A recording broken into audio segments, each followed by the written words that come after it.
Hoje eu tô aqui para a gente conversar sobre medo. E toda vez que a gente escuta falar em medo, a gente sempre pensa, né, que o medo é ruim.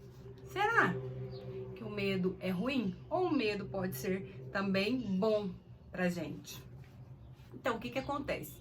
O medo pode ser bom e ruim. O medo pode ser bom pra gente, para as crianças, no sentido de que ter um pouquinho de medo, ele nos ajuda a ter cautela, a ser cuidadosos com nós mesmos.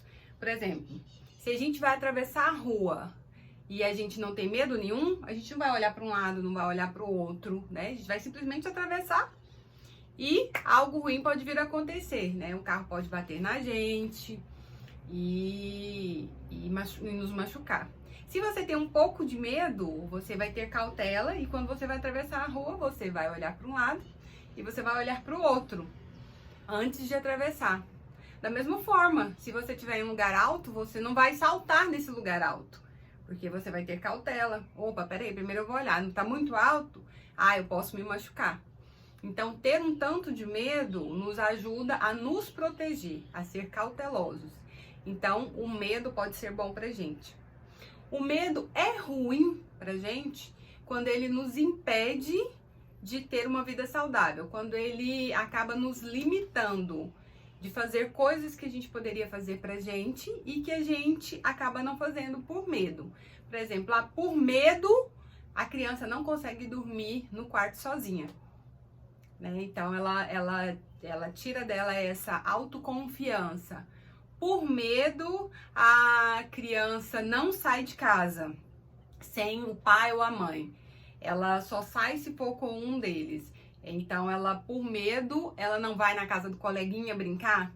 Então, ela acaba tirando esse momento prazeroso dela de brincar, de fazer alguma coisa, de visitar um coleguinha, porque ela tem medo de algo ruim acontecer enquanto ela estiver fora de casa. Por medo de tantas coisas que a gente vai criando na nossa cabeça, imaginando que algo ruim vai acontecer, eu deixo de fazer as coisas e aí eu vou ficando cada vez mais limitado.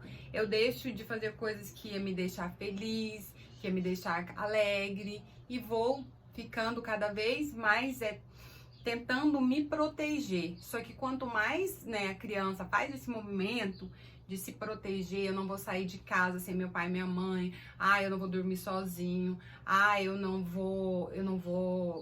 eu tenho medo de conversar com as pessoas, não vou falar nada pra ninguém, eu tenho medo de alguém me roubar, então eu não vou sair de casa.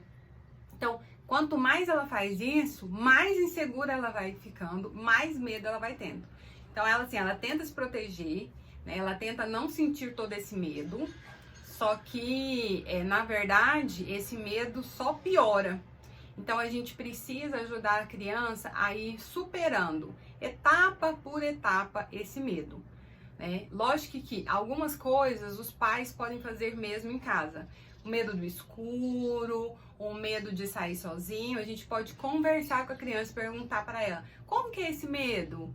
O que acontece? O que você pensa? E outros medos, eles são mais relacionados a traumas. Então, esses medos, a gente precisa procurar um profissional, porque por mais que perguntas questionadoras e por mais que possibilidades a gente ofereça para a criança, para ela superar aquele medo, vai além, porque é algo traumático. Então, a gente precisa de ajuda de um psicólogo. Então, mas a gente pode, mesmo assim, entender que o medo é bom e ruim. Então ele pode nos ajudar ou nos atrapalhar e à medida que a gente vai percebendo isso, a gente vai ajudando as crianças a equilibrarem essas duas coisas.